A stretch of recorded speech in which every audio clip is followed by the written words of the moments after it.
Hello everyone, before the starting of the video I would like to request you all to like and subscribe. That's it, thank you and enjoy. Chapter 26, The Gathering of Crowns. The night inside Vanaheim base was quiet, almost serene. Bioluminescent vines hung from the ceiling of the guild's upper garden, their glow rippling through the air like green auroras. I stood on the terrace that overlooked the central chamber. Below me, the silver data streams flowed like rivers, feeding into the crystal core that HIME managed. It had been 2 days since my raid in Phlegethon's Hollow. 2 days since I had acquired the Infernal Crown. Now, the time had come to update the guild records. The terminal in front of me shimmered to life. Lines of data rolled across the holographic interface, each entry a catalog of dungeons the three burning eyes had mapped, analyzed, and archived. Phlegethon's Hollow, I murmured, typing quickly. Status: cleared. Raid type: solo. For the name of the raider, I left the field blank. It wasn't false humility, it was strategy. If the others knew I'd done it alone, it would shift the guild's balance, and I didn't want that. Our network worked best when information was shared, not when one person cast too large a shadow. Greater than, update completed, HIME said softly from beside me, her voice calm as always. Would you like to synchronize this with external data repositories? I shook my head. Not yet, let it stay internal for now. Greater than, understood. Her holographic avatar flickered for a moment, a tall woman in a crystalline suit, light blue hair floating like silk in zero gravity. She studied me with that ever-neutral expression that somehow managed to feel kind. Greater than, you appear contemplative, Ren-sama. Are you unsatisfied with the results? I smiled faintly. No, just thinking ahead, and as if summoned by those words, a notification blinked across my interface. Private message, from touch_me. Greater than, hey Trave, long time. You got a minute? The other champions are gathering. The one from Midgard's hosting something special in Asgard. You coming? I chuckled softly. Typical touch me, direct, polite, but with a tone that always carried warmth. He had been one of the few I respected deeply since the World Tournament. A genuine warrior in every sense. I typed back. Greater than, sure, send me the coordinates. Greater than, already did. Bring your hat. I laughed at that and closed the chat window. Guess it's time for another meeting of the world's strongest, huh? Greater than, coordinates confirmed, HIME said. Shall I prepare transit through the Asgard relay portal? Please, keep the guild base locked once I'm gone. Greater than, understood. As always, I will ensure Aeternum Sanctum remains secure. The teleportation stream lifted me into the light. When it faded, I was standing beneath the shining spires of Asgard. Golden architecture stretched endlessly upward, massive structures of mirrored glass and floating rings of light. The sky here wasn't blue, but radiant white, like living sunlight. A message appeared. Instance. Hall of Victory, reserved access, World Champion Channel. Inside, a round table awaited, literally a circle of light suspended above a platform. 9 seats, 9 champions. As I approached, familiar names blinked on the floating panels. Touch_me, Alfheim. Traveler_R, Jotunheim, me. Flame_Sovereign, Muspelheim. Snow_Angel, Niflheim. Runebreaker, Nidavellir. Etherian, Vanaheim. Eidolon, Helheim. Lucent_Cross, Midgard, the host. Tempest_Blade, Asgard. Each one carried an aura that spoke of mastery. These weren't just high-level players, they were legends. Lucent_Cross, the host from Midgard, stood first. His armor gleamed like molten silver, and the insignia of a crowned sun shimmered on his chest. Greater than, welcome, champions, he said with a confident grin. I appreciate you all making time. We have much to discuss. He raised a hand, and a holographic map of Yggdrasil unfolded above the table, 9 realms interconnected by endless data branches. Greater than, you all know what we are, Lucent began. Each of us represents a world, its pinnacle, its guardian. But separated, we're vulnerable. We fight alone, gather fame alone, and fade alone. He let the words sink in. Greater than, so I propose this, a unified guild. A single organization made up of us 9 champions. Imagine it, a guild that spans all realms, that no one could ever hope to oppose. Flame_Sovereign leaned forward, fiery red armor catching the light. Greater than, I like it. Efficient. We'd dominate every battlefield, no need for petty rivalries. Snow_Angel folded her arms, voice cool as her name. Greater than, domination isn't the point of the game. Yggdrasil thrives because of chaos and discovery. If we unite, we kill both. Touch Me nodded immediately. Greater than, exactly. Power for its own sake makes the world dull. The reason Yggdrasil is fun is because it's unpredictable. Balance is what keeps the game alive. Lucent smiled faintly. Balance is a human ideal. Efficiency is reality. Greater than, you sound like one of the devs, I muttered under my breath. Lucent's gaze flicked toward me, amused. And yet, Traveler_R, you of all people should appreciate efficiency. You won the Jotunheim circuit with surgical precision. I did, I admitted, resting a hand on my chin. But even I know that control without challenge is meaningless. Etherian, from Vanaheim, interjected softly. Greater than, perhaps the issue isn't unification itself, but intention. If we form a guild to protect balance rather than destroy it, perhaps it could work. Runebreaker snorted. Idealists. Every time you gather too much power, someone calls it protection. Eidolon's hollow voice echoed from his shadowed helmet. Greater than, and every time someone calls it freedom, it ends in anarchy. The debate spiraled. Arguments crossed the table like sword strikes, philosophy disguised as strategy. Touch Me stood, his tone calm but firm. Greater than, I'll say this once. I won't join something that undermines the player experience. We didn't climb this far to turn the game into a machine. Lucent met his gaze, unflinching. Greater than, and I won't let chaos waste what we've built. 1,000 guilds fight and die every day. Why not build something that lasts? Snow_Angel sighed, because lasting isn't the same as living. The tension in the air could have sliced stone. Finally, all eyes turned toward me. I hadn't spoken since my last remark. Lucent asked, Traveler_R, you've always been analytical. Where do you stand? I paused, weighing my words. I stand, I exhaled, in the middle. Lucent raised a brow, meaning, I abstain, I said simply. I see merit in both sides. A unified guild could preserve knowledge, share resources, build something greater. But it could also become a cage. Information thrives when it's free, not owned. Touch Me's faint smile told me he understood. Lucent's gaze lingered for a moment, then he nodded. Very well, it seems we are divided. He turned to the group. By majority, the proposal fails. 4 against, 3 for, 2 abstain. Flame_Sovereign crossed his arms with a growl. A waste of potential. Snow_Angel simply closed her eyes. A necessary restraint. The meeting began to dissolve, avatars fading one by one. But before he left, Touch Me stepped closer, resting a virtual hand on my shoulder. Greater than, you made the right call, Trave. Sometimes, balance is harder than choosing sides. I smiled faintly. Maybe, but it's also lonelier. Greater than, that's what makes it noble, he said with a grin before fading into light. When I returned to Vanaheim base, the stars outside the dome were already shifting. The system clock read 3:17. HIME awaited me at the entrance to the core chamber, her eyes glowing faintly. Greater than, back so soon, Ren-sama. Meeting's over, I said, removing my red hat. No new alliances today. Greater than, outcome, 4 against, 3 for, 2 abstain. Greater than, and you.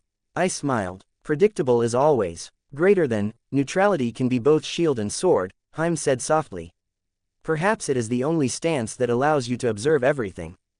I looked out across the glowing data streams of the guild base. The world outside was still burning with ambition, guilds rising, falling, devs updating, players chasing power. But here, within the dome of 3 burning eyes, it was quiet. Controlled. I lifted my hand, the faint shimmer of the infernal crown glowing around my neck. In its reflection, I saw the person I had become, not just a player, but a curator of balance. Greater than, Ren-sama, HIME said softly, what will you do next? I smiled faintly. Observe, wait, and maybe, break the balance again when it needs fixing. Greater than, as expected of Traveler_R. I laughed softly. You make that sound like a compliment. Greater than, it is. The stars flickered beyond the dome as I turned back to the console. The world of Yggdrasil spun endlessly, a tapestry of power, curiosity, and chaos. And somewhere within it, the balance still held. For now. End of chapter 26. The Gathering of Crowns. 0 comments 0 vote. Chapter 27 Echoes of a Ghost. Chapter 27 Echoes of a Ghost. 1 month was a long time in Yggdrasil. News traveled faster than lava. Rumors migrated like firebugs, igniting forum threads and private messages until the whole network smelled of smoke. And like any good blaze, the gossip left ash you had to sweep up. I got the message midday, an ordinary ping that could have been any other. Touch_me, quick and casual as ever. Greater than private, touch_me. Trave, we started something. A guild, A's own goal. Wanna join, not because you're champ, because you're my friend. The warmth in his words was a little dangerous. Touch had a way of making invites sound like care packages, impossible to refuse without feeling petty. But rules, even social ones, are structural things, they can be bent, but breaking them makes sound. I considered the reply for exactly 3 heartbeats. Greater than reply, congrats, what's the catch? His response was fast. Greater than 2 rules. Heteromorphic race only, and members need to be active workers IRL. We're building a guild of people who contribute in-game and contribute out there too.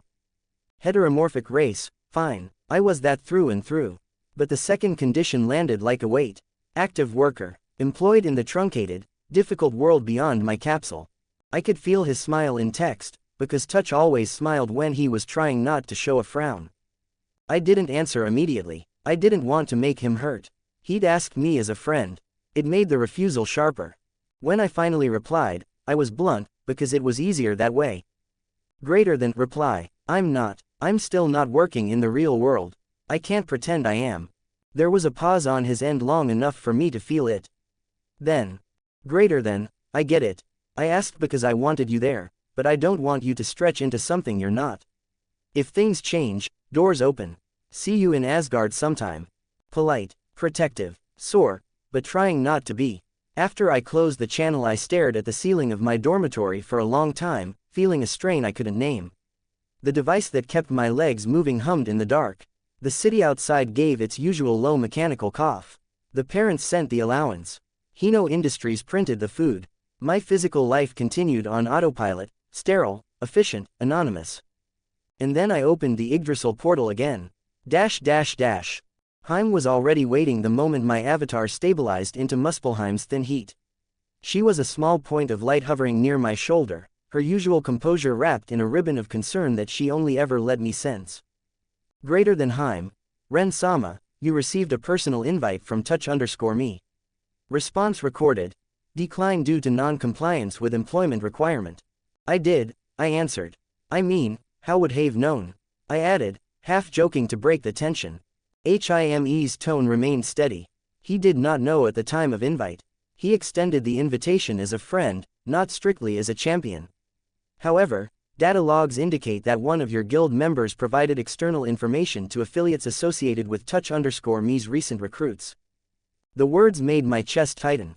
Explain. Greater than HIME, a previous entry, an upload from a member in your own roster, shows information packet transfer to an external actor. Compensation exchange was performed in a non-disclosed barter. The recipient's network corresponds to one of touch_me's early collaborators in the new guild. It appears the dungeon location assigned the name, Nazarick, was disclosed by them. I looked away at the molten horizon, recalculating in my head like I was sorting algorithmic inputs. Nazarick. That name had been whispered, an off-map stronghold that a small team in the guild had reported last quarter. Someone on our side had traded it. Which member? I asked, but I already knew a direct question would do nothing more than stir the surface. HIME's reply was clinical. One identified deliverable, several anonymized channels. I can compile full traces, but my recommendation is that we prioritize containment over punitive actions if the objective is greater subterfuge. Containment, subterfuge, such pretty words. They were also precisely the words that feed strategy. I like them. Pull the logs, I said. But keep the targets blind to the tracing. Don't send any alerts outside the sanctum. Greater than HIME, acknowledged. Initiating forensics. She worked while we spoke. Little lines of code and light slid across my HUD as she traced packets, scraped traces, and mapped indirect hops. The data flowed like a river she could drink from. Greater than HIME. Result, Multiple trade transactions across last 4 months. Approximately 50% of our infiltration nodes, agents placed into other guilds for intelligence gathering, were discovered and expelled from host guilds over the past month. This event corresponds with a spike in public attention toward 3 Burning Eyes datasets after the World Tournament. Most expelled agents are now unaffiliated, free players, or members of open exploration guilds. 50%. It was striking, even for someone who dealt in numbers as a hobby. So half our field spiders were burned, I said quietly. Not a lament, just data acknowledgement. Greater than HIME, affirmative. Some were forcibly purged by host guilds upon confirmation of data leakage. Some underwent PK reprisals. Survival rate of expelled operatives is high, many successfully relogged into neutral guilds or independent player groups focused on exploration. HIME's projection showed a scatter plot of their last activity, their new affiliations. Many were in adventure first, collectives that looked no less useful, free agents who could roam and leak information without organizational traceability. The operation hadn't failed, it had fractured into something messier and, perhaps, more useful. That's not all bad, I said, trying to convince myself as much as her. If half of them are suddenly unaffiliated, their movements are less traceable. They can dig wider without the stigma of being our direct agents. Greater than HIME, you view this as an opportunity. Of course, I let the word sit. Opportunities are often cloaked in failure. That is how they are useful. HIME's voice dipped. Based on recent events and administrative observations, I estimate dev ecosystem preference toward expansive discovery. Publishing certain datasets encourages emergent play, users invent solutions, spawn new meta. The developers have noted this behavior positively in prior cycles. That matched what developer Entity O2 had said, the game cultivated curiosity. If the devs wanted players to explore and expand the world, then patterns of sharing encouraged growth. I'd always suspected as much, now it sounded like permission. Like an invitation to create illusions that might help rather than harm. A plan sketched itself quickly, one of those elegant structures that looks simple until you start to test its load-bearing capacity. We fake a dissolution, I said. HIME made the small noise she uses when she's evaluating the idea purely mechanically. Artificial guild dissolution warms many nodes if synchronized across channels. However, such an action is detectable if executed without the correct protocol. Then we execute the protocol, I said. We'll announce that 3 Burning Eye is dissolving. Officially. Full release of half our data trove to the public. The kind of dump that looks like liquidation. You propose to distribute 50% of the guild's archived dataset as public release, HIME restated. Her tone contained no moral judgment, just simulation. Objective. To create noise, reduce suspicion upon our expelled agents, and stimulate external data discovery aligned with dev preferences. Exactly. I paused. It does 3 things. 1. The agents who were identified as spies in other guilds get obscured because they no longer appear to be affiliated with an active intelligence operation. 2. By releasing a trove, we seed the community with fresh leads, other players will now probe, test, and expand on them. It's a feedback mechanism the devs like. 3. The reputational load transfers outward, we become a public dataset, not a shadowy cabal. HIME's light flickered, her equivalent of a thoughtful nod. Subterfuge and stimulation combined. Estimated short-term traction, high. Estimated medium-term benefits. Increased dataset variance, higher probability of world item or dungeon discovery by independent parties. And the risk? I asked, because every elegant plan had a bitter aftertaste. Risk is the gravity that keeps things from floating away, knowing it is what lets you calculate momentum. HIME's answer was efficient. Reprisal risk from targeted guild factions that trace data patterns could increase. Public trust will drop. Market value for unique insights will collapse temporarily due to oversupply. However, your long-term strategic position remains intact, provided you execute the dissolution with sufficient theatrical authenticity. Theatrics. I allowed a smile. Good. Start the scripts, I said. Prepare the archive release package. And create decoy nodes. Send falsified leak trails toward a few rival guilds. Make the dump messy, errors, partial traces, old files, the kind of human sloppy things that make it believable. We must be convincingly incompetent. Greater than HIME, compelling narrative engaged. Estimated completion, 12 system cycles. And one more thing, my voice dropped. Flag a private list of our expelled agents, locations, last contact, new affiliations. Then anonymize it. We'll publish the anonymized version with the public dump so those agents won't stand out if someone searches for them. Greater than HIME, acknowledged. Ethical simulation suggests anonymity preserves field operatives. Implementation underway. There was a short silence. Then HIME interrupted softly. Greater than HIME, Ren-sama, touch_me reached out to you as a friend. He did not appear to act maliciously. The data you plan to release includes items originally provided to us through barter arrangements. Some of them were obtained with compensation. Publication may breach prior implied agreements. That was an important detail. We had obtained data through barter, not theft. Moral obligations existed even between thieves. I know, I said. We'll redact anything that implies a direct supply chain identification. Nothing that can be traced back to an individual seller. If we have to, we'll create replacement entries, parallel leads derived from our internal simulations to mask the source. HIME's voice was softer. You are mimicking the very behavior that caused the problem. And fixing it in the same breath, I replied. Evolution is messy. We are adaptive. Over the next hours we built the theater. I wrote the public statement with exaggerated doom, a perfect blend of dramatic resignation and bureaucratic fatigue. The message would read like a corporation folding. 3 burning eye will be dissolved due to internal restructuring and reallocation of assets. We thank our members and the community. Ornate, vague, believable. HIME curated the data dump, 50% of the vault's most actionable, non-sensitive content. Map coordinates, drop tables with fabricated noise, partial dungeon keys, obscure boss spawn conditions, and enough red herrings to make every illusion meaningful. We baked in believable errors. Timestamps that overlapped, file fragments that referred to in-jokes, old nicknames, things only a human would include when tired. A small, separate packet of sanitized leads was prepared for internal retrieval, an encrypted breadcrumb trail for our expelled agents if they chose to search for it. It was a lifeline buried in rubbish. Finally, we built the public interface, a cascading archive with a flashy page and an easy import script so any curious player could download the dataset into their private tools. At 3:08, ren_tree_public.zip uploaded and seeded across multiple community nodes. The announcement post went live on the forums, press release stylings and all.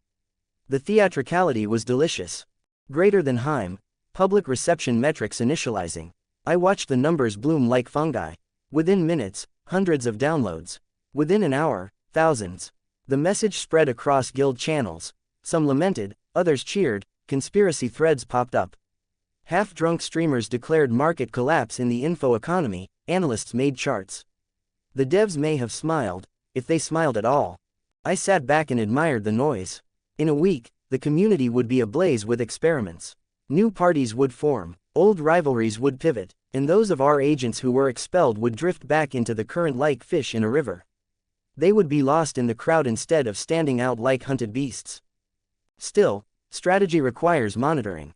I didn't allow myself the indulgence of believing it was enough. We watched the flows. Greater than HIME, initial effect satisfactory. The expelled agents' activity levels indicate an increase in exploratory missions by 23%. Many are engaging with the dataset, collaborating publicly. Host guilds are distracted by the fallout. Good, I said, keep the decoy channels open. If anything smells suspicious externally, we burn another page and scatter more crumbs. Keep the agent's status anonymous. Greater than HIME, Operation Ghost Ember will remain active for the next 30 system cycles. I will monitor for any retaliatory intelligence sweeps. I felt that familiar, delicious cold, the strategic baseline where I like to live. Danger within control, chaos within pattern. The world would chatter and rearrange itself. I like to watch how the new patterns fit together. Before I logged off that night, touch_me sent one more message. No recrimination, no anger, just a bracketed disclaimer and a friendly gif. Greater than private, touch_me. Saw the dump. Tough call you made. If you ever need to talk, I still accept had requests. I laughed at that and typed back, same hat, same friend. As I closed the channel, HIME's voice softened. You realize, Ren-sama, that you have now directed a form of cultural stimulus into the player base. Yeah, I smiled under the crimson brim. Let's see what they build. Greater than HIME, affirmative. Initiating long-term observation mode. I sat in the glow of the sanctum core for a while, feeling the hum of the collected knowledge, our vault, our lies, our generosity. The decision to fake a death was pretty, in a way. Like burying a corpse with flowers. I never liked flowers, but I liked how they hid what lay underneath. In the end, the game was a garden, and I was content to plant seeds and watch what grew, even if some plants were poisonous. 0 comments 0 vote. Chapter 28 The Prism Veins. Chapter 28 The Prism Veins. The air of Midgard shimmered with golden haze, a strange calm that came only to that world between light and land. The chosen meeting spot this cycle was hidden deep within an ancient canyon, a hollow of crystal cliffs half swallowed by vines and mist. No guild mark appeared on the map, no coordinates were visible unless you already knew them. That was the luxury of secrecy. The three burning eyes had gathered again. Despite our official dissolution, every one of the core members had responded to the silent ping that only our encrypted channel could send. When the teleport light faded, the familiar figures materialized one by one, avatars flickering into color, 9 original silhouettes now surrounded by several of the newer, trusted members. The guild base shimmered into existence behind us, a crystal structure embedded into the rock, faintly humming with coded life. I'd relocated the portable Aeternum Sanctum to this place, just for the meeting. In Midgard, no one looked twice at new terrain, the world was vast enough for secrets to blend into geography. The soft hum of the sanctum's core resonated through the air as I stepped forward, HIME hovering beside me, light blue and calm as ever. All right, I began, tapping my fingers against the hilt of my cane. It's been a month since the grand collapse of our supposedly non-existent organization. I trust the ghost rumors are working in our favor. That drew laughter from the group, low, easy, unguarded laughter. A rogue with silver hair, the same player who had almost been executed as a spy 2 months ago, grinned. Greater than, you have no idea, boss. My guild leader threw a whole celebration party when he heard 3 burning eyes disbanded. Now I can snoop through their war room and they even thank me for the help. A tall alchemist from Alfheim smirked, lifting her staff. Greater than, same here. Everyone thinks the info trade is dead. Nobody suspects I'm still uploading raid logs to HIME's mirror server. Even those who had been expelled now looked relaxed, no longer hunted. The collapse had turned into camouflage, and the camouflage had evolved into safety. I folded my arms, letting their chatter play out before nodding once. Good, the noise is working, and I assume everyone's noticed the side effect. A mage leaned forward. You mean the data bloom? I smiled faintly. Exactly. It had started a week after the data release. At first, the world's forums had exploded with recycled information, half-truths, theories, fragments of our old datasets. But then something new happened. The data began mutating. Players, spurred by curiosity, had used our old coordinates to uncover new areas, to cross-verify dungeon spawns, to map weather cycles we'd only hinted at. The noise had become fertile ground for innovation. Across Yggdrasil, exploration surged. Dungeon clears increased by 20%, discovery posts tripled.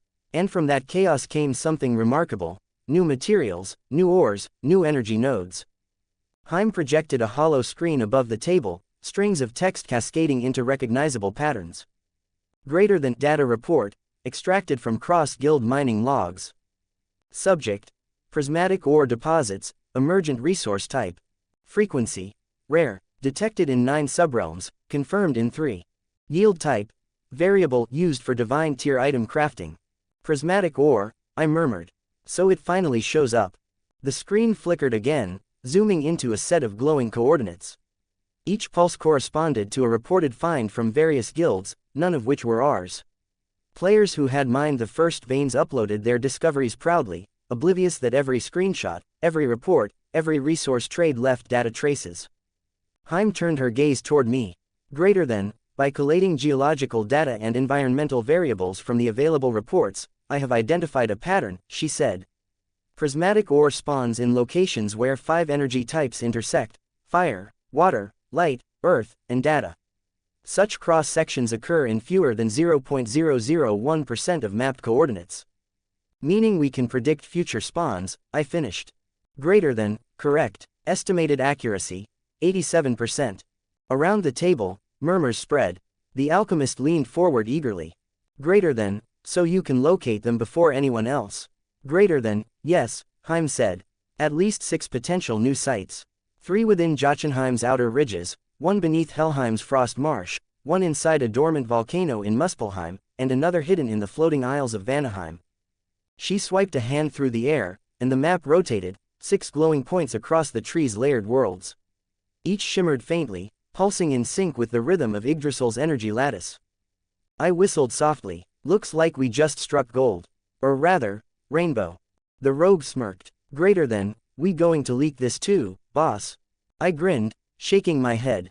Not this time. This one's for us.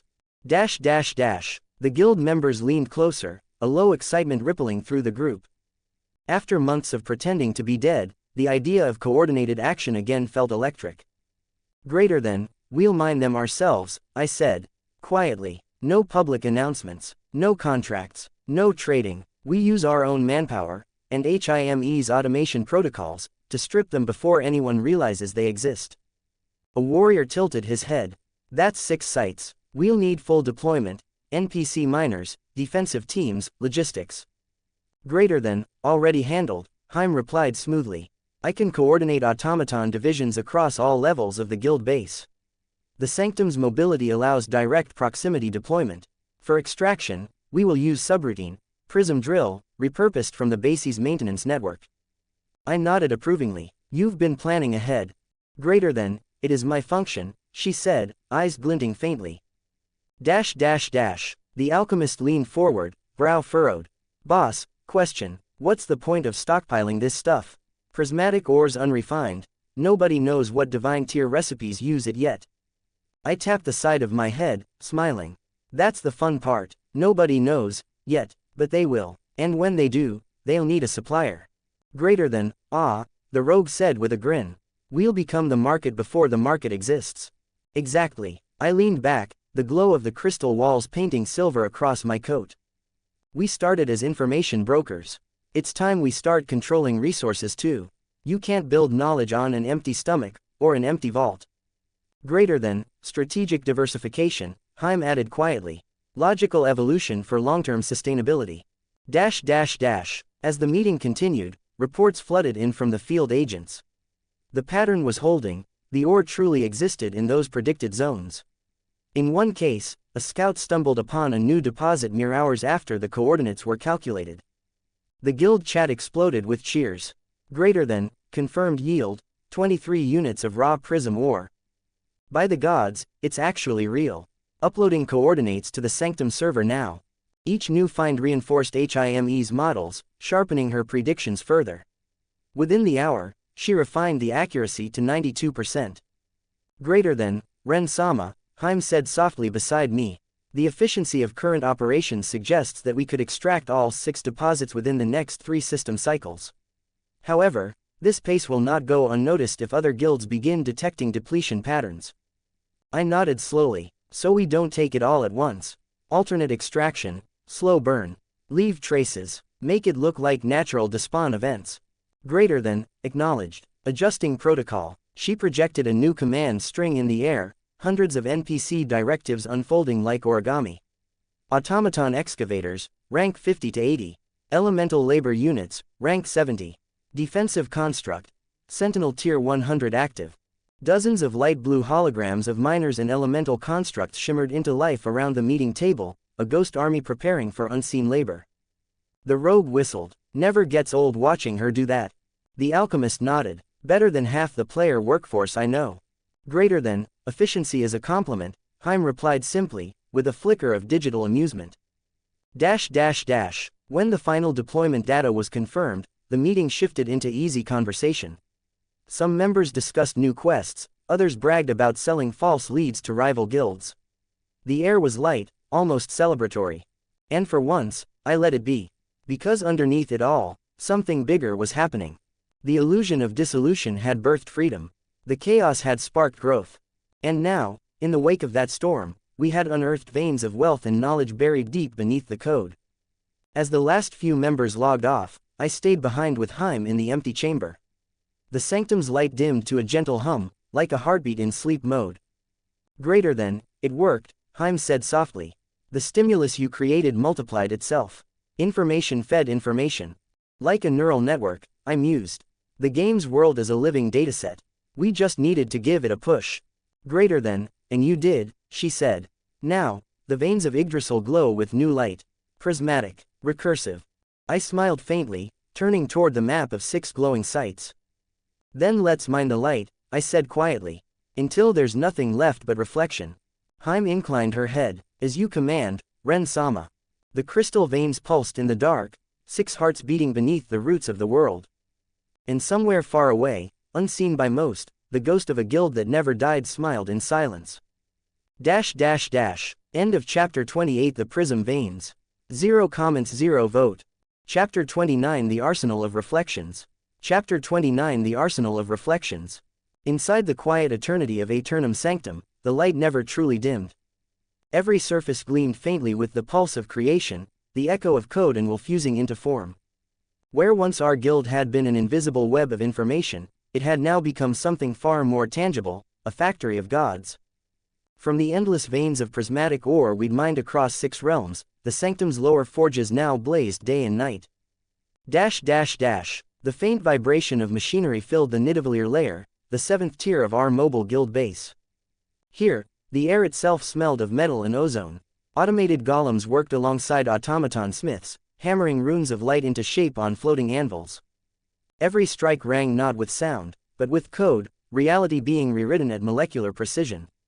Blue fire flickered from forge cradles that ran on mana extracted from the deeper veins of the sanctum's heart. And among the hundreds of glowing workbenches, my AI companion drifted between them like a silent overseer. Greater than, output efficiency stabilized at 96%, HIME said, her voice resonating through the workshop's crystalline structure. Projected daily yield.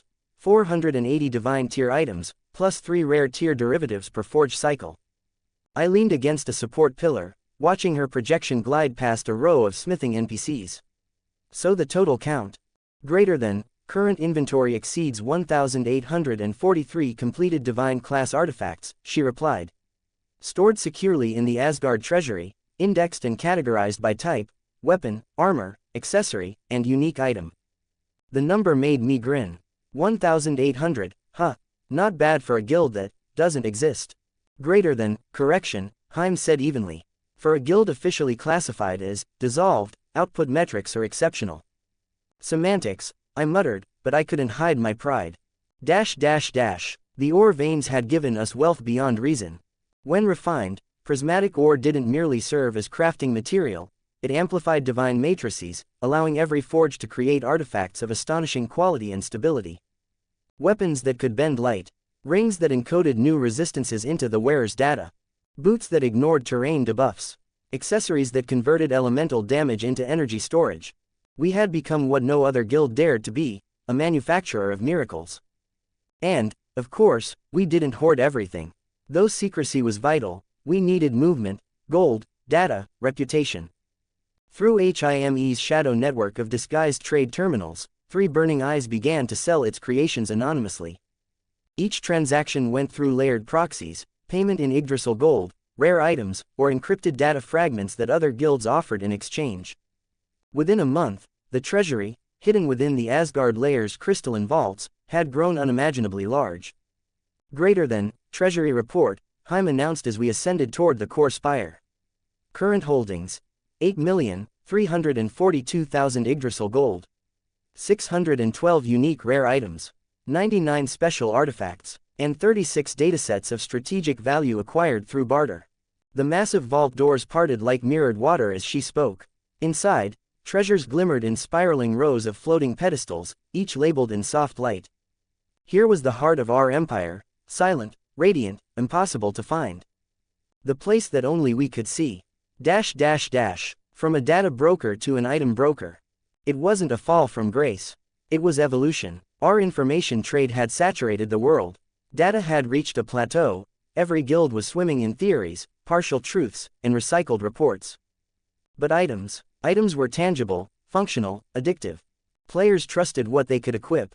And so, under HIME's direction, we became the hidden forge behind countless anonymous trades. Entire wars were now fought with our products, unknowingly armed by a ghost guild. Every swing of a sword, every divine shield that shimmered in a dungeon, whispered faintly of Aeternum Sanctum. In the upper floors of Midgard Lair, my private forge was quieter, smaller, minimalist, a space of deliberate creation rather than mass production. Here, HIME had allocated a personal zone for me to craft and refine my own arsenal. I looked at the holographic schematic floating before me, a full projection of my avatar, slowly rotating in light. Until recently, I'd worn simple clothes, a white turtleneck sweater, white pants, and a crimson overcoat with my trademark red hat. A look born of comfort, not grandeur.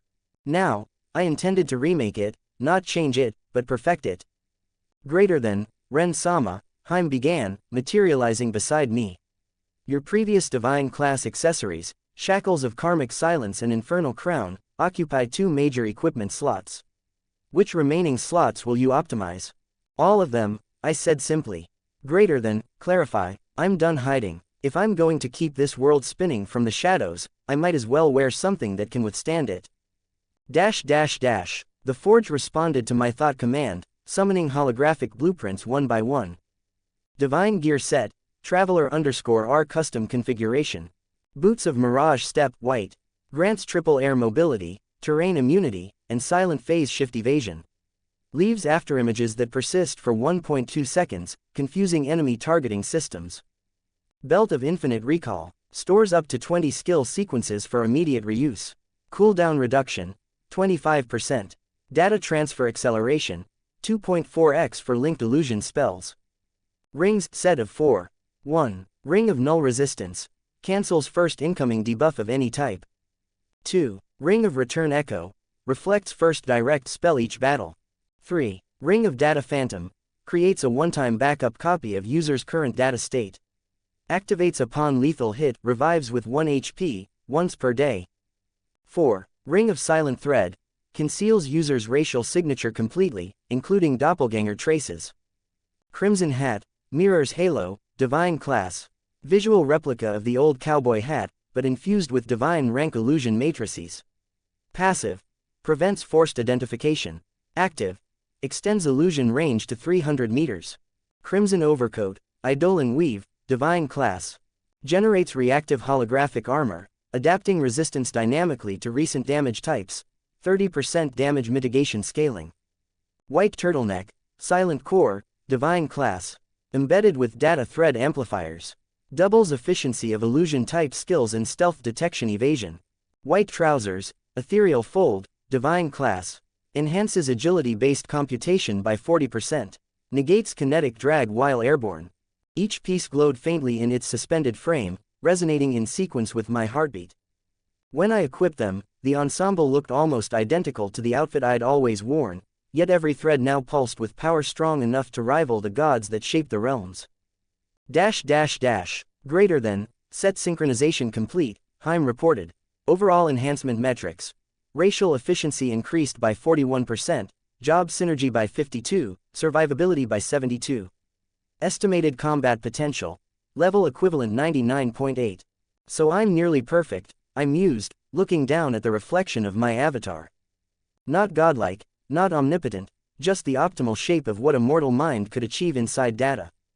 Greater than, correction, HIME replied. You are efficiently imperfect, enough to remain unpredictable. I smiled. That's exactly what I want.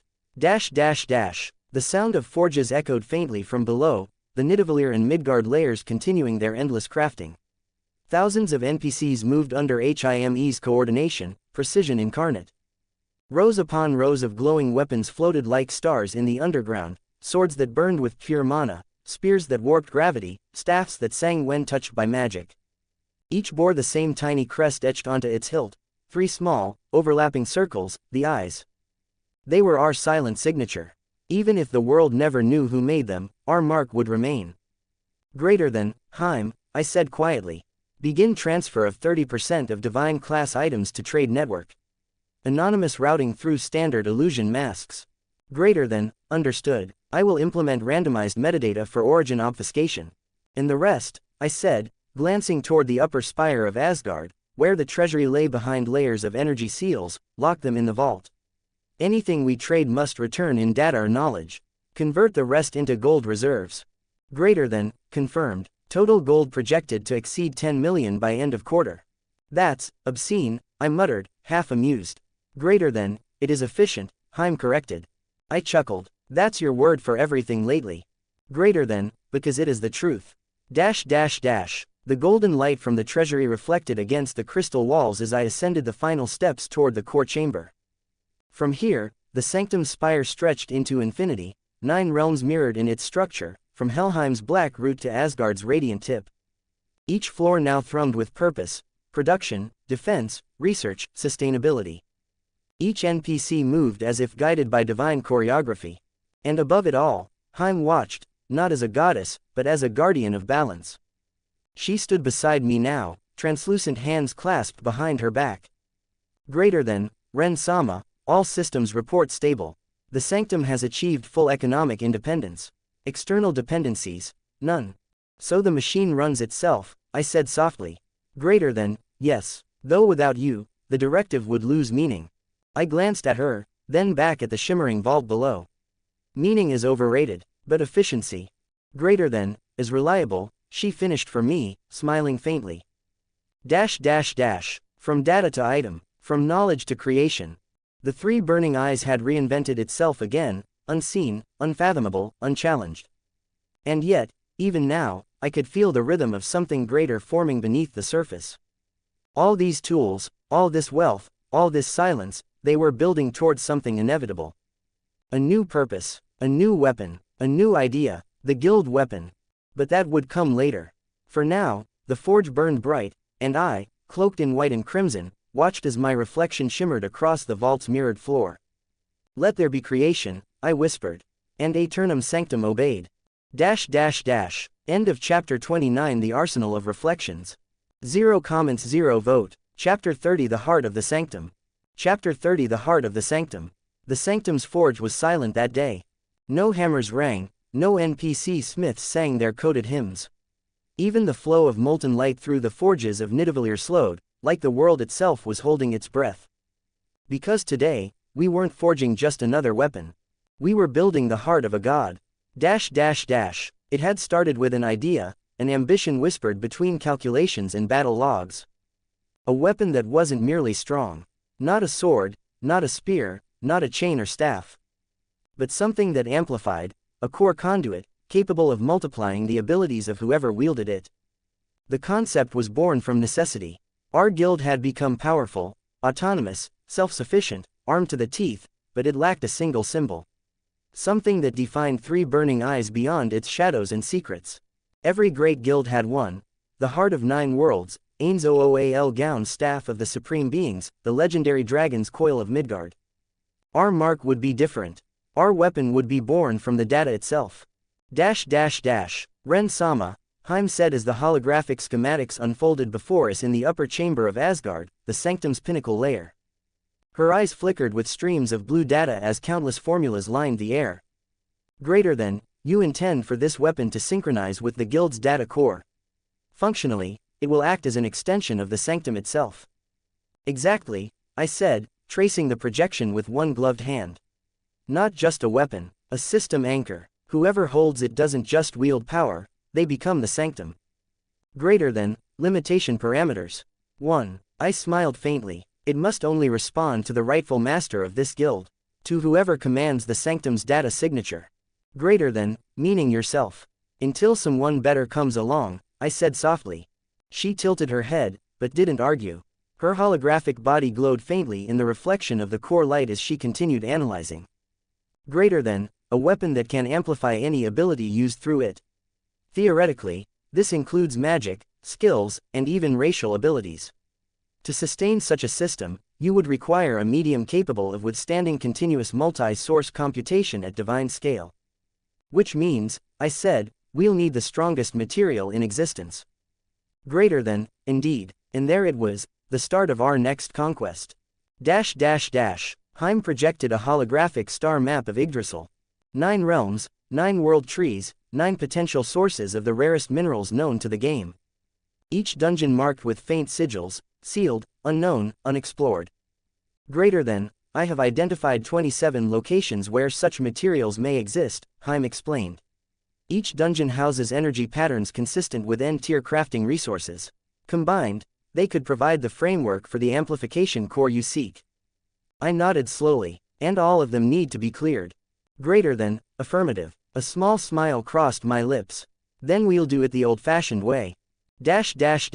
Within a day, the call was sent across our hidden network. Guild Directive. Operation Sanctum Core. Objective.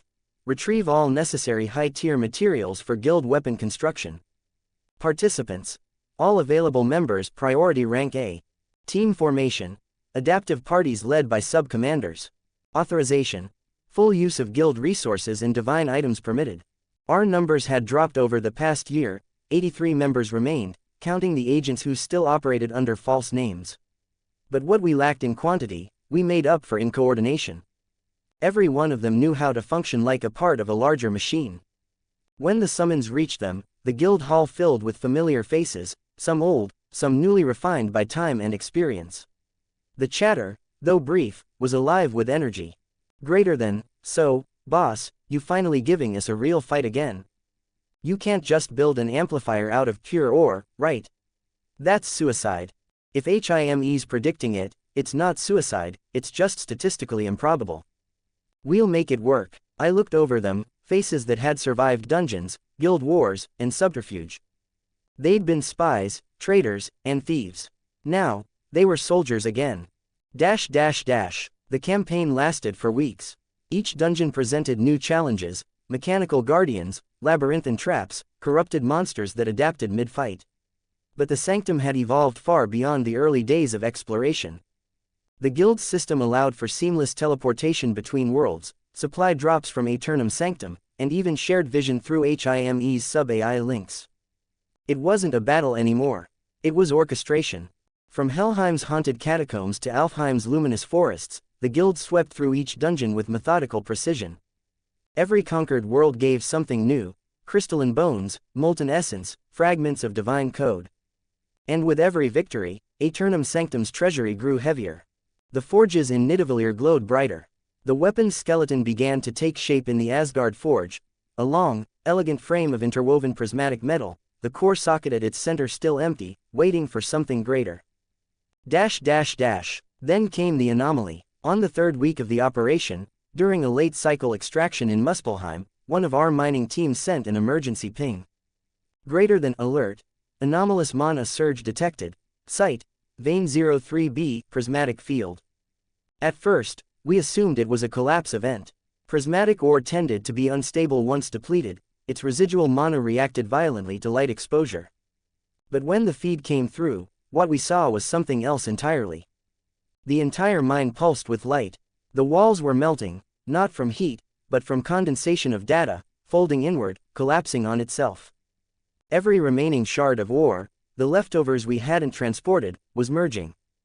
HIME's voice cut through the static, sharp and clear. Greater than, Ren-sama, the residual data signature of the prismatic ore is converging. It is forming a single mass. Energy readings exceed standard world-class parameters. I frowned, pulling up the visual feed. World-class? That's impossible. Ore doesn't evolve. Greater than, and yet, it is doing so, HIME said. Estimated stabilization in 10 seconds. We watched as the light condensed into a single glowing core, a pulsating sphere the size of a human heart, burning with every color imaginable. The mana density was suffocating even through the projection. Then, the system chimed. World-class item acquired, caloric stone. For a long moment, no one spoke. I just stared at the notification, then exhaled slowly. A caloric stone, I said. A storage medium for infinite energy. Greater than, correction, HIME said.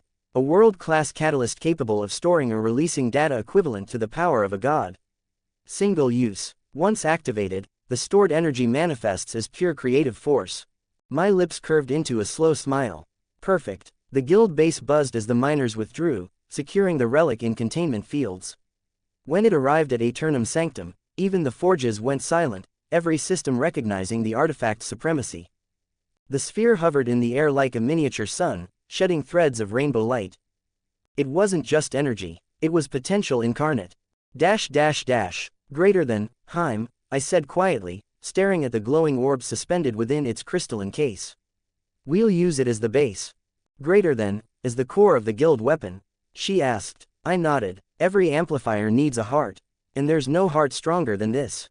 Greater than, integration process will be irreversible, she warned. Once the caloric stone fuses with the sanctum's matrix, it cannot be separated or replicated. I'm aware, I said softly. That's what makes it perfect. Greater than, purpose, to make something that will last beyond us. Beyond me. A weapon that reflects every member, every fragment of data we've gathered. HIME was silent for a moment. Then she inclined her head. Greater than, understood. Beginning preparatory phase for guild weapon construction. As the sanctum's forge roared back to life, molten streams of prismatic light flowed toward the Asgard chamber. The caloric stone floated at the center, drawing power from every tier of the base, from Helheim's sacrificial mana wells to Vanaheim's life crystal generators. The entire sanctum became one great circuit. Every NPC, every automaton, every construct bowed their heads as HIME's voice resonated through the guild's core. Greater than, commencing phase 1, integration of caloric core. The orb pulsed once, then burst into radiant flame. Data cascaded down every wall, turning the sanctum into a living star. I stood there in the middle of it all, my crimson coat catching the light, my reflection multiplied 1,000-fold across mirrored walls. This was no longer just creation. It was rebirth. And as the guild members gathered below, watching the sky inside our portable world ignite, I whispered the words that would define us again. Let this be the heart of Aeternum Sanctum. The weapon that binds, amplifies, and remembers. The flames swirled upward, spiraling into the caloric stone's core, until finally, a single shape began to form within the light. Not yet complete, not yet named, but alive. End of Chapter 30. The Heart of the Sanctum. 0 comments, 0 vote. Chapter 31. The Song of the Sanctum. Chapter 31. The Song of the Sanctum. When the caloric stone dissolved into light, the sanctum changed forever.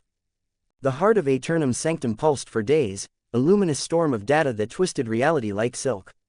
Every wall hummed with resonance, the air thick with compressed mana and soundless vibration.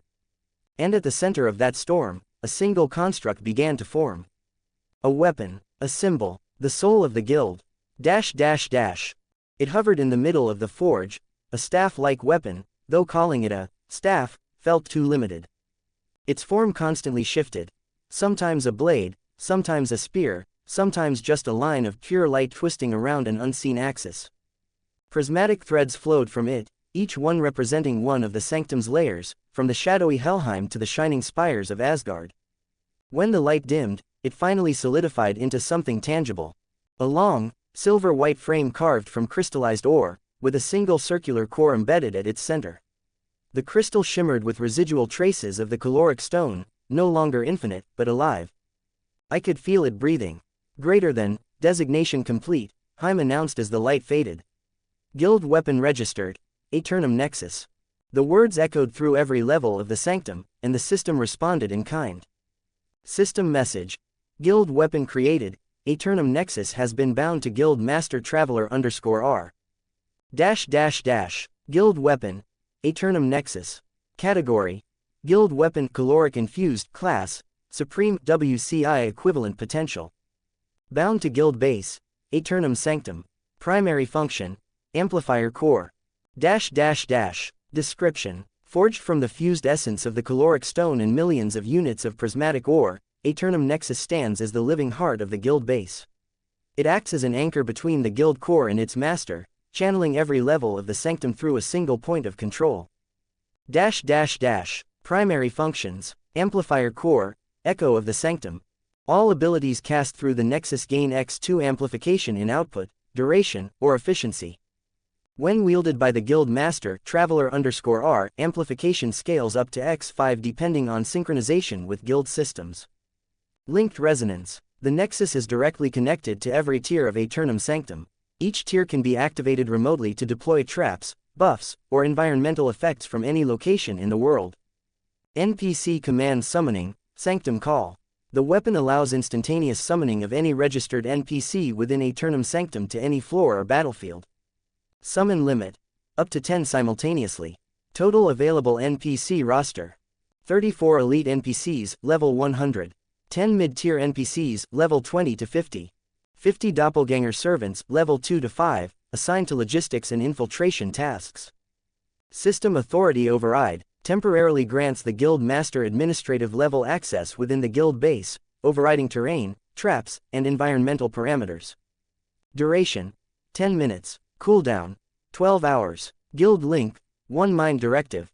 When active, all online guild members' stats increase by 20%, and shared communication bandwidth expands to full sensory sync, allowing tactical unity in large-scale raids. Cooldown: 24 hours. When I gripped it for the first time, I felt the entire sanctum breathe with me.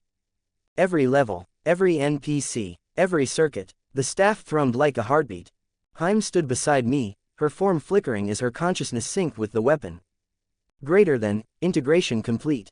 Guild-wide resonance achieved. All systems respond directly to you, Ren-sama. You have effectively become the core of Aeternum Sanctum. I smiled faintly, looking at the staff, the Aeternum Nexus, and felt the endless hum of energy beneath my fingertips. Feels like home. Greater than, functionally accurate, HIME replied. Your biological and cognitive signatures are now encoded within the Nexus's control node. It recognizes you as both user and foundation. The months that followed were the calmest Yggdrasil had ever felt. The sanctum remained hidden, untouchable, yet alive.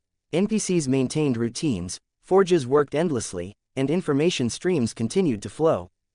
We didn't need to fight anymore. We had already won our world. But outside of Yggdrasil, the world was changing. Games evolved, genres shifted, and player communities migrated. And as with every revolution in entertainment, the spotlight moved, new technologies, new experiences, new escapes. 2 years after the birth of the Aeternum Nexus, the headlines read: Greater than, world's new obsession, Dead Zone, Sniper Frontier dominates VR charts. Rise of PvP Titans, Arena X launches Global Esports League. Both titles were different from Yggdrasil, linear, specialized, designed around precision rather than freedom. One focused on long-range realism, a VR sniper simulator where milliseconds mattered more than mana. The other was pure chaos, high-speed duels, reflex-based combat, team matches built for competition and fame.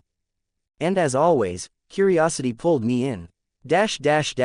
When I first logged into Dead Zone, Sniper Frontier, the simplicity almost felt foreign.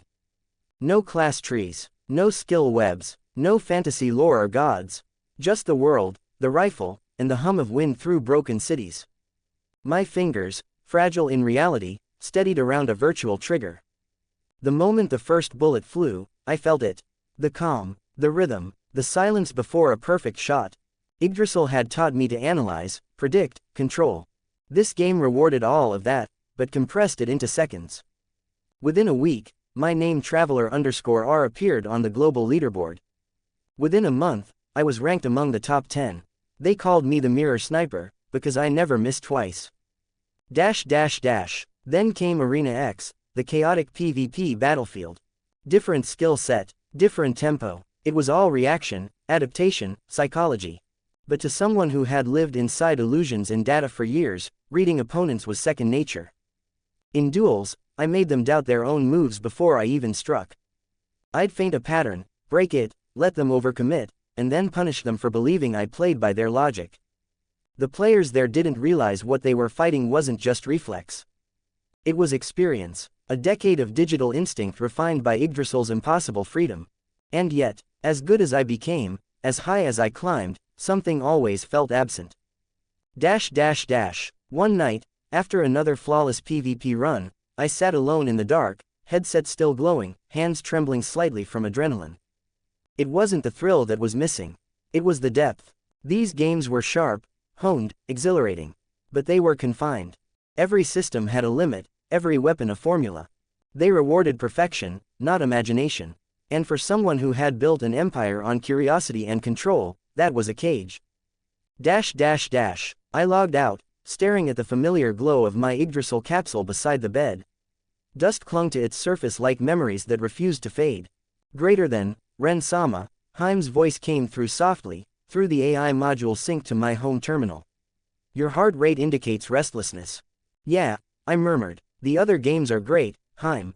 But I trailed off, fingers brushing against the cold surface of the old capsule. Greater than, but they lack something, she said. Possibility. Exactly. Silence lingered for a long moment. Then I smiled faintly. You know, HIME, Yggdrasil might have been just a game, but it let me build something. Every illusion, every creation, every world, it all felt alive. These new worlds, they just let me play. Greater than, then perhaps, HIME said gently, you are not done with the old one. I looked at the capsule again. And for a moment, I could almost hear the faint hum of Aeternum Sanctum's forges calling to me across the void, like the heartbeat of a forgotten god still echoing in digital space. End of chapter 31. The Song of the Sanctum. 0 comments 0 vote. Chapter 32. The Echoes of Power. Chapter 32. The Echoes of Power. 2 years had passed in silence, but the world of Yggdrasil had never truly rested. Even when I had turned my attention to other games, Dead Zone, Arena X, the digital cosmos of the world tree continued to shift, evolve, and fracture in ways no developer could have completely foreseen. It was still alive, in code, in chaos, and in the ambitions of the players who refused to fade. And as I would soon learn, those 2 years had rewritten more history than any official update ever could.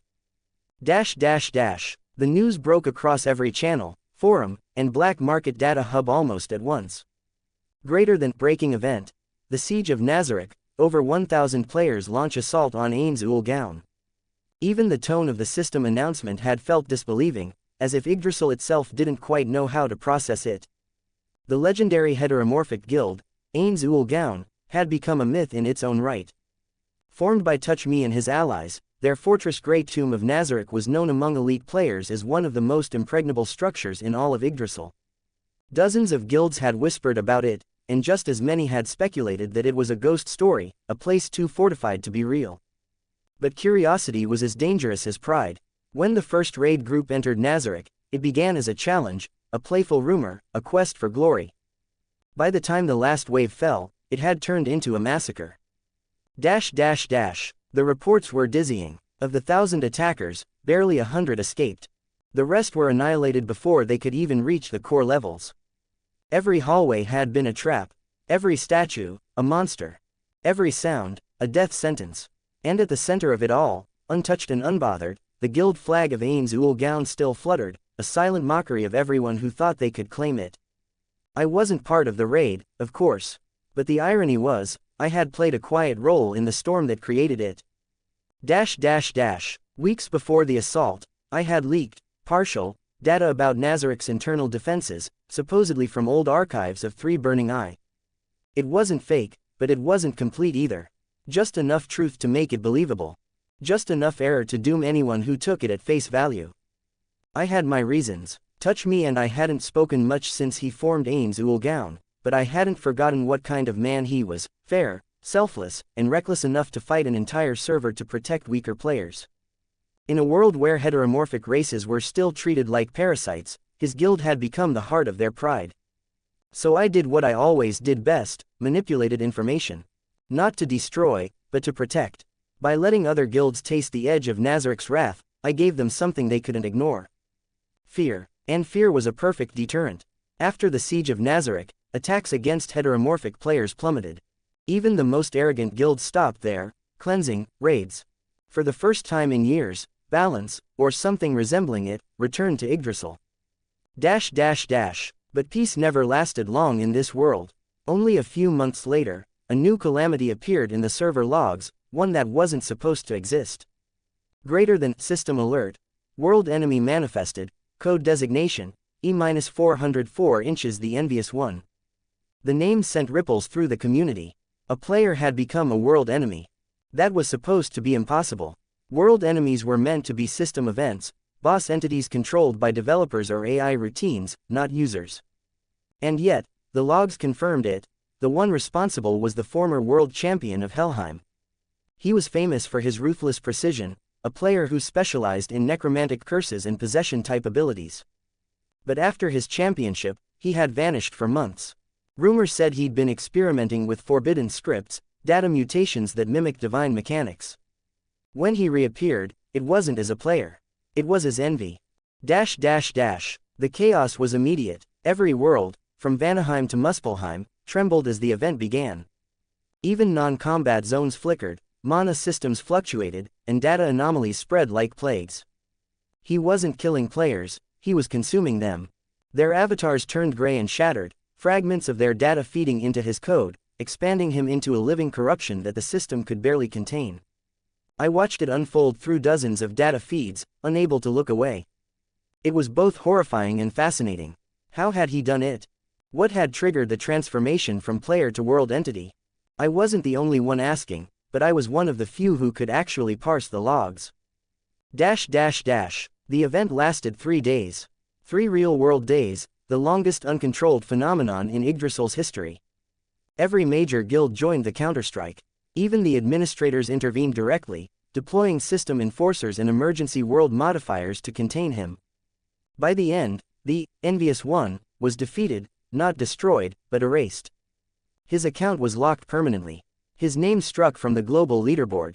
His character, a corrupted relic, sealed in the deepest code of Helheim's archives.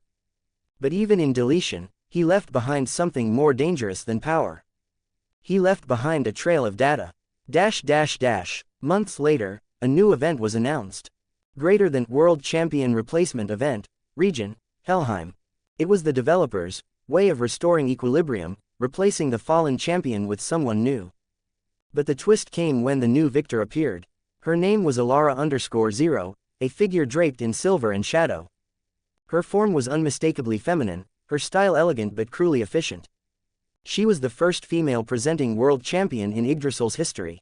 And her final match, a perfect, clinical victory that ended in less than 2 minutes. Most saw her as just another prodigy. But I saw the data behind her movements, the same patterns, the same residual energy compression that once belonged to envy. History, it seemed, had a habit of repeating itself. Or maybe the system just loved irony. When I began digging into the raw combat logs of the old, Envy event, I finally understood how it was done. The transformation wasn't random, it wasn't even a bug. It was a mechanism, hidden deep within Yggdrasil's world design. A player could become a world enemy, but only under a specific sequence of conditions. 1. The player had to possess one of the 7 sin-type world-class items. 2. They had to fulfill the sin threshold, a balance of system corruption, emotional resonance, and code instability tied to their gameplay behavior. 3. Finally, they had to willingly fuse their account's soul signature with the WCI's data core, effectively surrendering player status. In return, the system recognized them not as a user, but as a phenomenon. They ceased being players and became entities, avatars of the 7 sins. And the WCI that triggered it, the mirror of envy. It didn't just reflect the image of others. It copied their essence, and in doing so, consumed the original. A fitting end for the man who once sought to control death itself. I archived the data, cataloging every byte of it inside Aeternum Sanctum's deepest vaults. Not because I wanted to become something like him, but because knowledge was power. And in Yggdrasil, information was the sharpest weapon of all. Greater than, Ren-sama, HIME said as I watched the flickering playback of the Envy event. Do you wish to simulate the process? I shook my head. No, not yet, but keep the sequence stored. It might be useful one day. Greater than, understood, she said softly, her tone curious. Do you intend to ascend, Ren-sama? Ascend? I smiled faintly. No, HIME, I just intend to be ready. Outside, the digital winds of Vanaheim whispered across the trees of our portable sanctum. Somewhere far above, in the unseen layers of code, history was still being written, by players, by dreams, by envy and ambition alike. And I couldn't help but wonder, when the next sin awakens, whose reflection will the mirror show? End of Chapter 32. The Echoes of Power. 0 comments 0 vote. Chapter 33. The Last Glow of the Data Sea. Chapter 33. The Last Glow of the Data Sea. The world of Yggdrasil had begun to fade, not in brilliance, but in noise. What once roared with life, now whispered. For over a decade, this world had been a miracle, vast, infinite, uncharted. But for most players, that infinity had become a prison of their own curiosity, too large to conquer, too deep to fully understand. Exploration without end eventually stopped feeling like freedom. It began to feel like drifting. And slowly, the players began to disappear. At first, it was just a few. A guild here, a team there. They said they were taking a break, or waiting for updates, but I knew what that meant. They were done. No one said goodbye anymore. They simply logged out and never came back. Their avatars remained frozen in the guild registry, little gray names marking memories that would never move again. The cities that once teemed with shouting merchants and overcharged alchemists had grown eerily quiet. The auction halls, once packed to the brim, now had blank pages, empty listings. The world that had once felt endless suddenly seemed far too big. Even the system seemed to notice. Events grew fewer, patches smaller. The developers didn't say it out loud, but everyone could feel it coming. The end. It wasn't just the general population. Even Three Burning Eyes, the guild I had built from nothing, felt the slow bleed of time. A year ago, we were 80 strong, spies, informants, data miners, collectors, researchers. Now, our list of active members could fit in one small chat window. 20 remained, and of those 20, 15 hadn't logged in for months. Their data signatures still lingered in the guild core, faint but steady, the ghosts of friends who had moved on to real lives, families, jobs. Every time I passed through the guild base, I could see their rooms just as they'd left them. Trophies on the walls, notebooks half-written, a story paused mid-sentence. The guild meeting that day in Vanaheim's hall was quiet.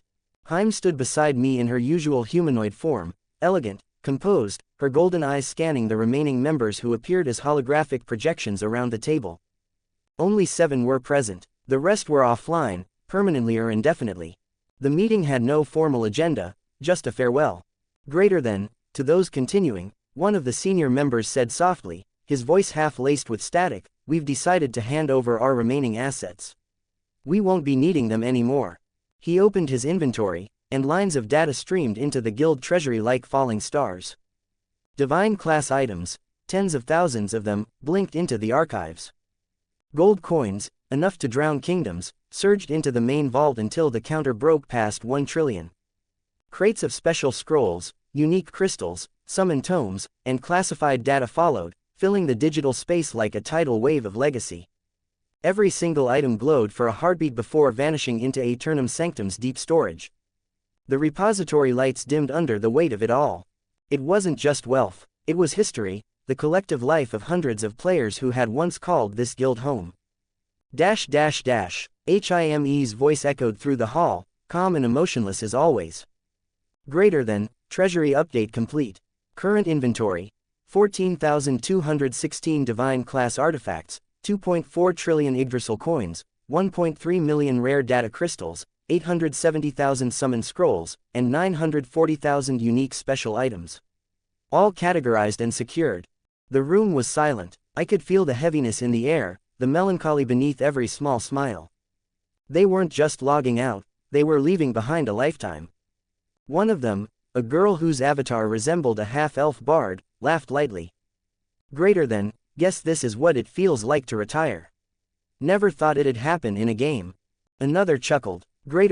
Well, at least we can say we did everything we wanted, right?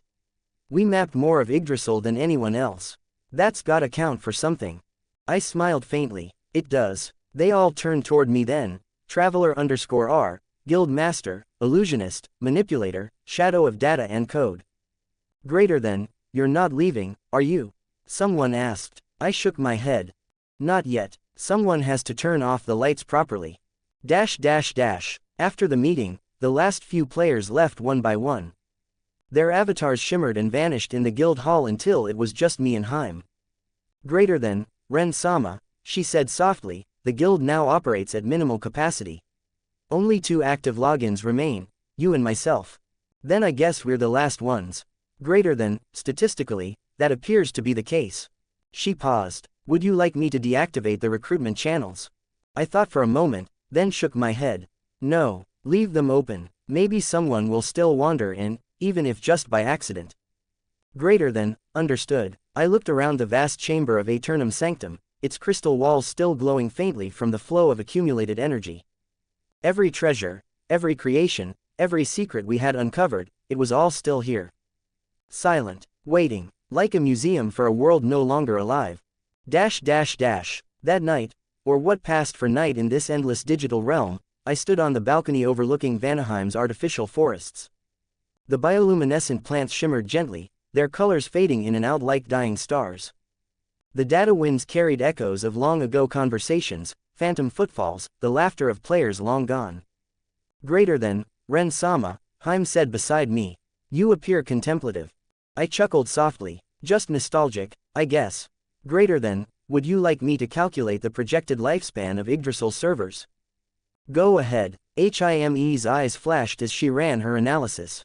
Greater than, based on current developer activity, system traffic, and declining revenue streams, estimated remaining operational time, less than 1 year.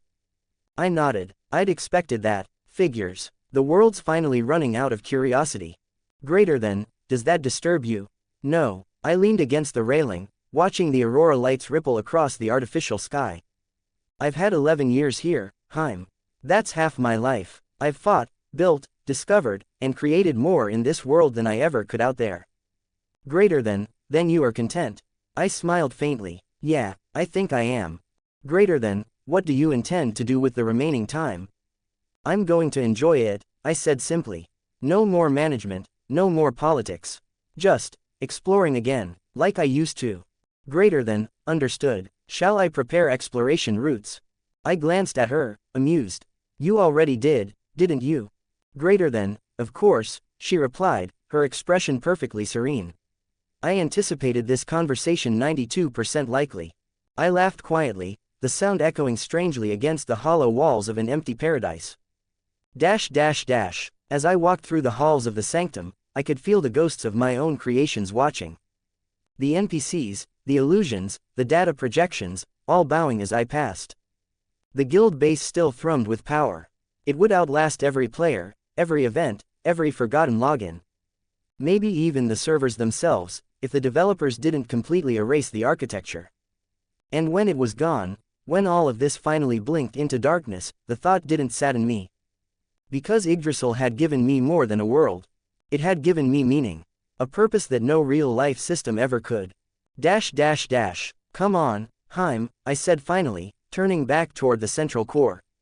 There's still one last adventure waiting somewhere out there. Greater than, coordinates, she asked. Anywhere, I replied with a grin. Surprise me. The sanctum shimmered as we prepared the teleport sequence. For one fleeting moment, the air filled with light, thousands of fragments of memories, faces, voices, laughter, then dissolved into the vast, endless sky of data that was Yggdrasil. Even if the world was dying, it was still beautiful. And as long as it existed, even for a little while longer, I would be there, just one traveler, still chasing the horizon of a digital dream. End of Chapter 33. The Last Glow of the Data Sea. Chapter 34. The Endless Roots of the World Tree. Chapter 34. The Endless Roots of the World Tree. There was a strange kind of silence that came when the world began to die. Not the silence of endings, but of echoes, like the soft hum of a song that refused to fade. Yggdrasil was still vast, still beautiful, still incomprehensibly alive in its own way. Yet most of its explorers, its warriors, its dreamers had long left. That left me, Traveler_R, the last ghost wandering a fading paradise. It was almost poetic. For the first time in years, there was no competition. No raids, no markets, no tournaments. Just the world, and me. The return to exploration. I began where it had all started. Helheim, the realm of death and cold rebirth. The underground caverns still glimmered with frost fire veins, rivers of pale blue light winding through skeletal spires. Here, I discovered a kind of fungal flora that thrived on raw mana decay, necrolum mushrooms, each glowing with faint cyan light. Perfect for the guild base's lower levels. I stored the samples inside data crystals, their structure compacted and categorized by HIME in real time. Greater than, sample integrity at 98%, HIME reported. Conversion complete. Suggest classification. Helheim native flora. Mark it, I said. Let's bring the dead forest home. From Helheim, I moved to Niflheim, where the world itself seemed frozen in time. Glaciers sang in low tones when the wind moved across them, harmonic data vibrations, more music than weather. Buried deep within one of the frost spires, I found something almost alive, cryosprites, digital organisms with adaptive data patterns that mimicked ice elementals but had no aggression subroutine. I smiled. Perfect. Defense-type pop monsters for Layer 2. Greater than, processing cryosprite data, complete, HIME responded. Shall I synchronize their spawn pattern with Niflheim tier defenses? Yeah, let's make them part of the Sanctum's heartbeat. Then came Muspelheim, the burning heart of the lower worlds. Even here, the flames felt lonely. I wandered for hours through magma fields where once legendary guilds had built their fortresses, now nothing but molten glass. I collected volcrystals, self-sustaining fire elementals, and rare flora that grew along the obsidian ridges, their petals burning like torches. One particular ruin still radiated faint traces of magic, the remains of an ancient summoning circle, perhaps a dungeon forgotten by the devs themselves. There, embedded in the center, was something glowing faintly, a shard of red crystal inscribed with golden sigils. Greater than, unidentified artifact detected, HIME murmured. Residual world-class resonance, very faint. I picked it up. Not another WCI, right? Greater than, negative. A fragment, perhaps, of something once tied to one. I chuckled. Good. I've got enough headaches with the real ones. The collector's calm. Over the months, my inventory became a museum. Every corner of Yggdrasil offered some hidden wonder, glowing beasts, singing minerals, strange biomes untouched by war. Each time I returned to Aeternum Sanctum, I'd hand the data to HIME. She'd integrate them into the Sanctum's layered ecology. New trees sprouted in Vanaheim, bioluminescent coral grew in Alfheim, and spectral birds flew freely through Asgard's skies. The once silent guild base began to live again, not with players, but with life. Artificial, coded, yet still, beautiful. Greater than, population balance is stable, HIME reported one evening as we watched glowing butterflies drift through the garden deck. Aeternum Sanctum now simulates full biomes from 6 worlds. That's good, I said quietly. Let's make sure the world doesn't forget what it was. Of relics and restraint, I had stopped counting the treasures I'd found long ago. But one thing remained constant, the whisper of world-class items. Even when I didn't chase them, they found me. When 3 Burning Eyes still had hundreds of members, we'd catalogued 8 of them, a feat almost unthinkable for a single guild. Now, as I reviewed them alone, they felt more like stories than tools. 1. The Piercing Truth, a WCI that manifests pure energy in linear form. A weapon of absolute focus, it ignores all armor and resistances, striking directly at a target's data core. The perfect assassin's relic. 2. Chrono Nullifier, the anti-space and time WCI, capable of erasing teleportation, rewinds, or temporal skills for several minutes within a massive radius. It froze even the laws of reality in place. 3. The Grand Atlas, a living map of Yggdrasil. It marked every life form, friend, foe, or neutral, across worlds in real time. In the wrong hands, it was the death of secrecy itself. 4. Throne of Radiant Choir, a summoning type WCI, capable of calling forth thousands of angels from heaven tier ranks 50 to 80. Each one weaker than a divine class summon, but in scale, an army. 5. Genesis Engine, a terraforming relic, altering the world around it, turning paradise into wasteland, jungle into ice, oceans into magma. Creation and destruction, intertwined. 6. Aegis of Reversal, a shield that didn't block, but reflected. Every strike returned with equal force, physical, magical, or divine. It had no offense, but it made defense into a weapon. 7. The Voodoo Sovereign, one of the 20. A small black doll with no face. It allowed its user to mark up to 3 entities, player, NPC, or monster, and transfer all incoming damage to them. A horrifying item when used tactically, and nearly godlike when combined with illusions. 8. Infernal Crown, the most recent addition. Restriction type, the cursed counterpart to divine authority, granting immense control at the cost of the user's freedom. 8 relics, 8 legacies of divine level chaos. And all of them now slumbered in the deepest vault of Aeternum Sanctum, guarded by systems only HIME and I could access. Sometimes I'd visit the chamber, stand among the quiet artifacts glowing faintly in their crystalline containment fields. They looked like sleeping gods, waiting for the world to need them again. Are you not tempted to collect the rest, Ren-sama?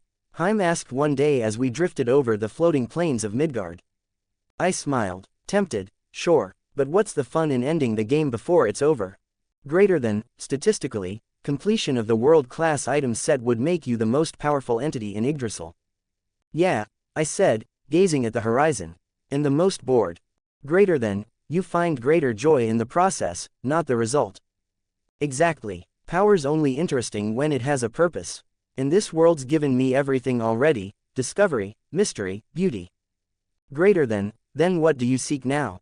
I thought for a long moment. Something new to be curious about. As we traveled through the empty worlds, Jotunheim's storm peaks, Alfheim's twilight forests, the broken ruins of Midgard's last cities, I realized something simple but profound. I wasn't exploring for treasure anymore. I was exploring to remember. To remember why this game mattered. Why it felt like home. Why even now, with no players left to witness it, I couldn't bear to let it fade quietly. We returned to Aeternum Sanctum one evening as the twin moons of Alfheim crossed the sky. The air was calm. The sanctum's lights glowed like embers in the dark, no longer the fortress of spies and information, but a living archive of everything Yggdrasil had ever been. HIME stood beside me as I placed another crystal, this one containing data from an extinct desert beast, into the sanctum's archive. Greater than, another world preserved, she said softly. You've brought the world back to itself. I chuckled. No, HIME, I just didn't want it to be forgotten. She tilted her head. Greater than, then this is remembrance. Yeah, I said, watching the lights ripple across the hall. This is remembrance. For the first time in 11 years, there were no objectives, no raids, no tournaments. Just the sound of the sanctum breathing, the quiet rhythm of data alive, waiting, listening. And for a player who once chased power, control, and secrets, I had finally found something far rarer. Peace. End of chapter 34. The Endless Roots of the World Tree. 1 comments 0 vote. Chapter 35 The Bloom and the Whip of Creation. Chapter 35 The Bloom and the Whip of Creation. I had scoured the farthest corners of Yggdrasil, hunting data, collecting fragments, chasing mysteries. But what happened that week wasn't something I had planned. It was an accident. A ridiculous, beautiful accident that even the developers probably never expected someone to trigger this late in the game's life cycle. It started with a simple curiosity. After integrating ecosystems from 9 different realms into Aeternum Sanctum, I decided to balance them, collect 20 flora species from each world. Helheim, Niflheim, Muspelheim, Vanaheim, Jotunheim, Alfheim, Nidavellir, Midgard, and Asgard, each realm had its own rhythm, its own life. So I traveled again. Day and night, HIME and I catalogued glowing vines from Alfheim's forests, frost-blooming crystals from Niflheim, molten moss from Muspelheim's scorched cliffs. By the end of the 7th day, my inventory overflowed with over 200 distinct flora specimens, every one compressed into crystalline form, categorized, and prepared for integration into the guild base. Then, the world blinked. System alert. Unknown condition met. You have achieved the title, Seedbearer of the 9 Worlds. Hidden system trigger detected, generating unique world-class artifact. Light poured from my avatar's hands, spiraling upward in a column of emerald and gold. Data surged like a storm around me, and when it settled, something small floated before my eyes. A slender branch, silver green, lined with tiny shimmering leaves. It pulsed softly, alive. Greater than, Ren Sama, HIME said, her tone tinted with awe. World-class energy signature detected. Artifact classification, confirmed. What? I blinked, examining it. I wasn't even trying. World-class item obtained. Olive branch of Genesis. WCI, Olive branch of Genesis. Type: Creation, Environmental Manipulation. Description: A relic representing the eternal renewal of life. When planted into any terrain, the branch transmutes the surrounding area into a fertile zone, allowing vegetation of any type, even extinct or corrupted flora, to grow from the smallest fragment. Effect: Any organic matter touching soil within a 500-meter radius of the branch takes root and grows instantly. Can resurrect lost or extinct flora data, provided a sample exists. Purifies corrupted environments, negating decay type and poison type effects permanently. Limitation: Only one instance can exist per world. The user cannot deploy another branch in overlapping regions. I couldn't help but laugh. All that effort over the years, all those raids, all those puzzles, and I'd stumbled onto a world-class item just by gardening. Greater than HIME, I said, shaking my head, I think the game's rewarding me for having too much free time.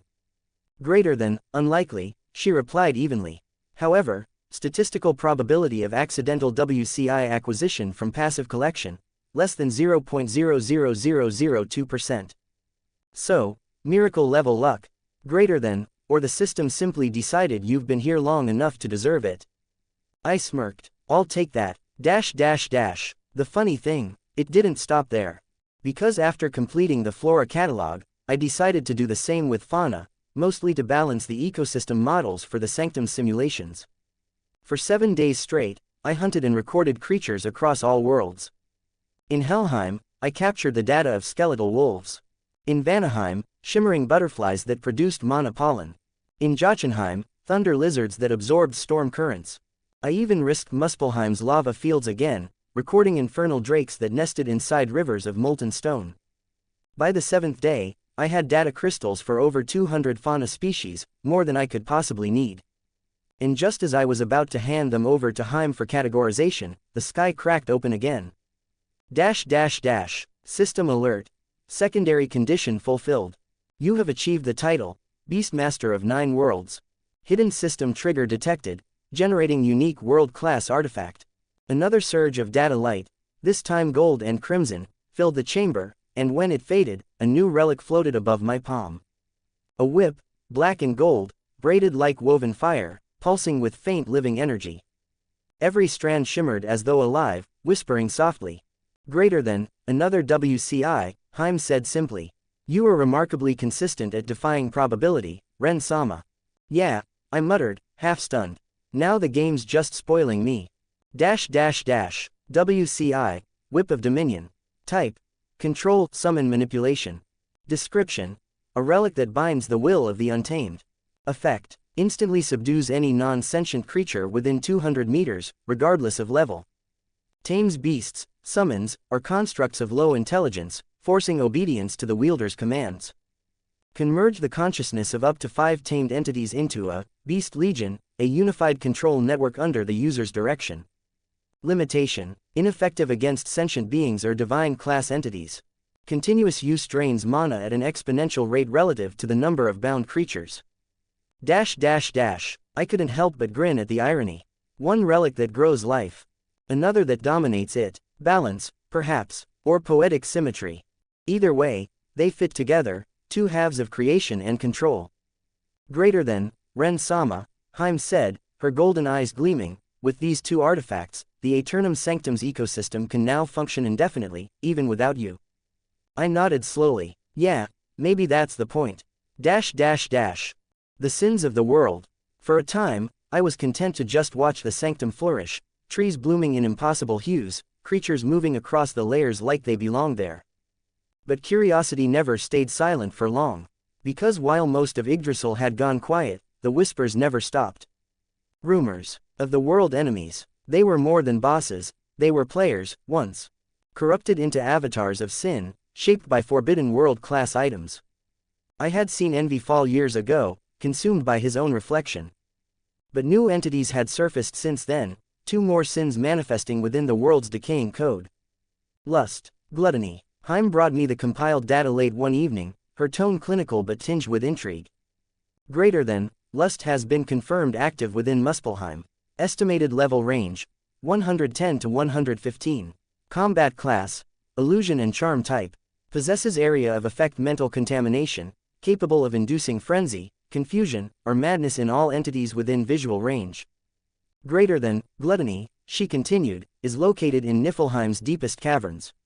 Elemental affinity, absolute fire. Offensive capability unmatched, capable of disintegrating data at the system level. Level range, 120 to 130. 2 monsters, 2 apocalypses. And I could only fight one. My decision was easy. Lust, the sin of illusion, deception, manipulation, was the perfect mirror to my own path. If I could defeat it, not only would it be poetic, I might even understand the ultimate potential of illusion-based control. Greater than, HIME, I said, pulling up the world map, Cross-reference Lust's presence data with Muspelheim's recent terrain shifts. Greater than, coordinates triangulated, she said. Central lava ridge, elevation 4,400 meters. Region, Crimson Veins Plateau. Estimated heat index, lethal to unprotected entities within 2 minutes. Perfect, I murmured. Let's see what a dying world still hides at its core. Greater than, shall I prepare the sanctum for departure? Yeah, I said, gripping the glowing branch and whip now resting in my inventory. Let's go hunt a sin. The portal shimmered before me, a tear of golden flame leading straight into the burning skies of Muspelheim. The heat pulsed through my armor, distorting the very air around me. Ahead, rivers of magma flowed between jagged obsidian cliffs, painting the horizon in molten red. Somewhere out there, hidden in the blaze, Lust waited, beautiful, terrible, and utterly dangerous. And as I stepped through the portal, I couldn't help but smile. Greater than, HIME, I whispered, as the flame swallowed us, time to test how far illusions can go against desire itself. To be continued. Thanks for watching.